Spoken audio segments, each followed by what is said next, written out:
19वां अध्याय। गुणनिधि को कुबेर पद की प्राप्ति। नारद जी ने प्रश्न किया, हे ब्रह्मा जी, अब आप मुझे यह बताइए कि गुणनिधि जैसे महापापी मनुष्य को भगवान शिव द्वारा कुबेर पद क्यों और कैसे प्रदान किया गया। हे प्रभु, कृपा कर इस कथा को भी बताइए। ब्रह्मा जी बोले, नारद, शिवलोक में सारे दिव्य भोगों का उपभोग तथा उमा महेश्वर का सेवन कर वह अगले जन्म में कलिंग के राजा अरिंदम का पुत्र हुआ। उसका नाम दम था। बालक दम की भगवान शंकर में असीम भक्ति थी। वह सदैव शिवजी की सेवा में लगा रहता था। वह अन्य बालकों के साथ मिलकर शिव भजन करता। युवा होने पर उसके पिता अरिंदम की मृत्यु के पश्चात दम को राज सिंहासन पर बैठाया गया। राजा दम सब और शिवधर्म का प्रचार और प्रसार करने लगे। वे सभी शिवालयों में दीप दान करते थे। उनकी शिवजी में अनन्य भक्ति थी। उन्होंने अपने राज्य में रहने वाले सभी ग्रामाध्यक्षों को यह आज्ञा दी थी कि शिव मंदिर में दीपदान करना सबके लिए अनिवार्य है। अपने गांव के आसपास जितने शिवालय हैं, वहां सदा दीप जलाना चाहिए। राजा दम ने आजीवन शिव धर्म का पालन किया। इस तरह वे बड़े धर्मात्मा कहलाए। उन्होंने शिवालयों में बहुत से दीप जलवाए। इसके फलस्वरूप वे दीपों की प्रभा के आश्रय हो मृत्योपरांत अलकापुरी के स्वामी बने। ब्रह्मा जी बोले, हे नारद, भगवान शिव का पूजन व उपासना महान फल देने वाली है। दीक्षित के पुत्र गुणनिधि ने, जो पूर्ण अधर्मी था, भगवान शिव की कृपा पाकर दिक्पाल का पद पा लिया था। अब मैं तुम्हें उसकी भगवान शिव के साथ मित्रता के विषय में बताता हूँ। नारद, बहुत पहले की बात है। मेरे मानस पुत्र पुलस्त्य से विश्रवा का जन्म हुआ और विश्रवा के पुत्र कुबेर हुए। उन्होंने पूर्व काल में बहुत कठोर तप किया। उन्होंने विश्वकर्मा द्वारा रचित अलकापुरी का उपभोग किया।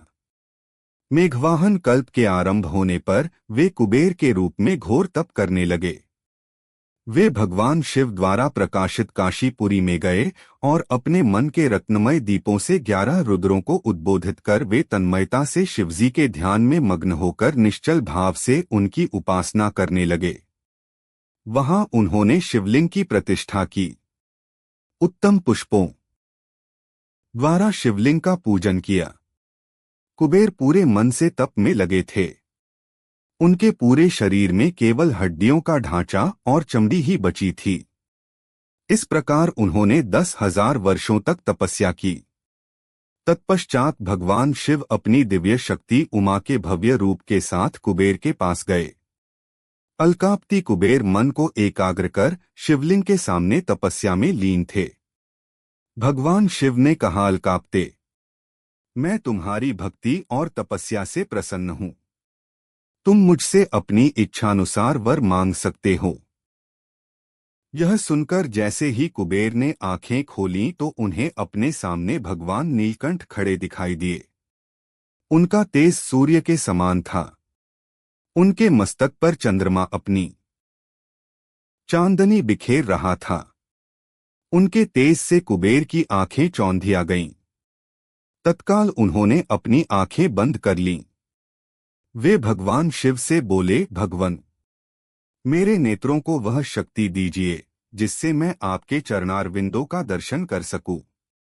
कुबेर की बात सुनकर भगवान शिव ने अपनी हथेली से कुबेर को स्पर्श कर देखने की शक्ति प्रदान की। दिव्य दृष्टि प्राप्त होने पर वे आंखें फाड़ फाड़ कर देवी उमा की ओर देखने लगे। वे सोचने लगे कि भगवान शिव के साथ यह सर्वांग सुंदरी कौन है। इसने ऐसा कौन सा तप किया है जो इसे भगवान शिव की कृपा से उनका सामीप्य, रूप और सौभाग्य प्राप्त हुआ है। वे देवी उमा को निरंतर देखते जा रहे थे।